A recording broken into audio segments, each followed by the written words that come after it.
গাছবউ নাসিমে আলম। গাছের সাথে ঘর গৃহস্থলী আমার। 10টার অফিসের ভাত, পরিচর্যা, প্রেম, সন্তান পালন সব তার দান। নির্জন দুপুরে সে একেলা কথা কয় আকাশের সাথে, গান গায় রাধার নূপুর পরে পায়ে। পড়শিরা হিংসে করে, গুঞ্জন করে পথে ঘাটে, এত সুন্দরী বউ ভ্রষ্টা নয় তো।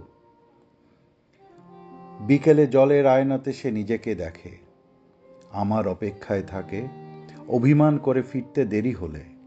এত রূপ কোথায় লুকাবে যদি কেউ? রাতে জ্যোৎস্নার অদ্ভুত বিভায় সে কাছে আসে, পাতাদের ঘুম পাড়িয়ে পোশাক খোলে, হৃদয় খোলে বিস্তৃত চরাচর জুড়ে। তারপর ফিসফিসিয়ে বলে, শরীরটা ভালো নেই, দেখো আবার মা হব।